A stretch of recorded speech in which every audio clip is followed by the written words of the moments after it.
मसीह खुदावंद के कुद्दूस जलाली और बाबरकत नाम में आप सबकी सलामती हो। पास्टर समरीन इरफान आपको डेली वर्स चैनल में खुशामदीद कहती है। आए खुदावंद के पाक कलाम की तिलावत को सुनते हैं।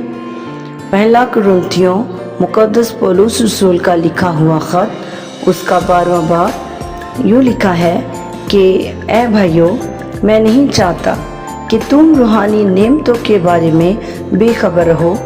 तुम जानते हो कि जब तुम गैर कौम थे तो गूंगे बुतों के पीछे जिस तरह कोई तुमको ले जाता था उसी तरह जाते थे।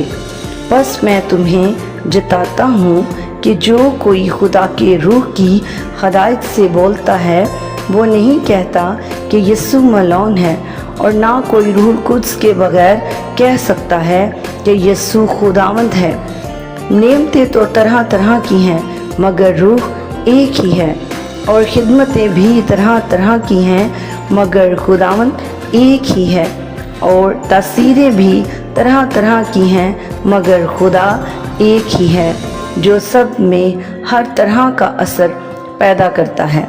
लेकिन हर शख्स में रूह का ज़हूर फ़ायदा पहुंचाने के लिए होता है, क्योंकि एक को रूह के वसीला से हिकमत का कलाम अनायत होता है और दूसरे को उसी रूह की मर्ज़ी के मुआफ़िक इल्मियत का कलाम।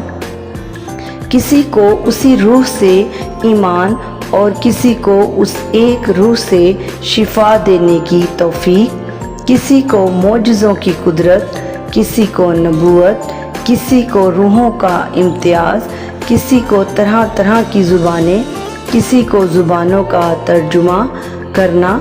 लेकिन ये सब तासीरें वही एक रूह करता है और जिसको जो चाहता है बांटता है।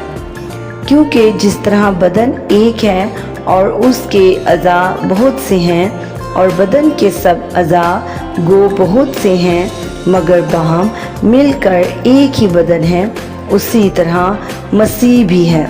क्योंकि हम सब ने ख्वाह यहूदी हो, ख्वाह यूनानी, ख्वाह गुलाम, ख्वाह आज़ाद, एक ही रूह के वसीला से एक बदन होने के लिए बपतिस्मा लिया, और हम सबको एक ही रूह पिलाया गया। चनाचा बदन में एक ही उज़ू नहीं बल्कि बहुत से हैं। अगर पाँव कहे चूँकि मैं हाथ नहीं इसलिए बदन का नहीं, तो वो इस सबब से बदन से खारिज तो नहीं। और अगर कान कहे चूँकि मैं आँख नहीं इसलिए बदन का नहीं, तो वो इस सबब से बदन से खारिज तो नहीं। अगर सारा बदन आँख ही आँख होता तो सुनना कहाँ होता? अगर सुनना ही सुनना होता तो सूंघना कहाँ होता?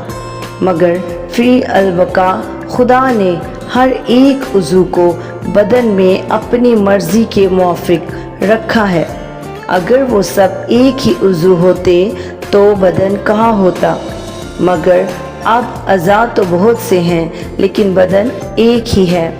बस आँख हाथ से नहीं कह सकती कि मैं तेरी मुख्ताज नहीं, और ना सर पाँव से कह सकता है कि मैं तुम्हारा मुख्ताज नहीं, बल्कि बदन के वो अज़ा जो औरों से कमज़ोर मालूम होते हैं बहुत ही ज़रूरी हैं, और बदन के वो अज़ा जिन्हें हम औरों की निस्बत ज़लील जानते हैं इन्हीं को ज़्यादा इज़्ज़त देते हैं।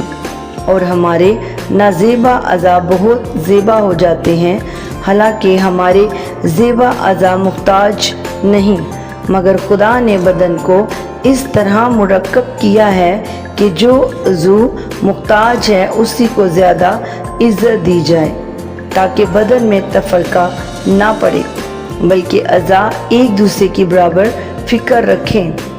बस अगर एक उज़ू दुख पाता है तो सब अज़ा उसके साथ दुख पाते हैं, और अगर एक उज़ू इज़्ज़त पाता है तो सब अज़ा उसके साथ खुश होते हैं। इसी तरह तुम मिलकर मसीह का बदन हो और फर्दन फर्दन अज़ा हो, और खुदा ने कलीसिया में अलग अलग शख्स मुकर्रर किए, पहले रसूल, दूसरे नबी, तीसरे उस्ताद, फिर मोजज़ा, मोजज़े दिखाने वाले, फिर शिफा देने वाले, मददगार, मुंतज़िम, तरह तरह की ज़ुबानें बोलने वाले, क्या सब रसूल हैं? क्या सब नबी हैं? क्या सब उस्ताद हैं? क्या सब मोजज़ा दिखाने वाले हैं? क्या सबको शिफा देने की कुव्वत इनायत हुई? क्या सब तरह तरह की ज़ुबानें बोलते हैं? क्या सब तर्जुमा करते हैं? तुम बड़ी से बड़ी नेमतों की आरज़ू रखो, लेकिन और भी सबसे उम्दा तरीका मैं तुम्हें बताता हूँ। खुदावंद के पाक कलाम के पढ़े और सुनाए जाने पर इसकी बड़ी बरकत हो। खुदावंद आपके साथ हो। आप इस चैनल को सब्सक्राइब करें, लाइक करें, दूसरों के साथ शेयर करें। खुदावंद आपको बरकत दे। God bless you.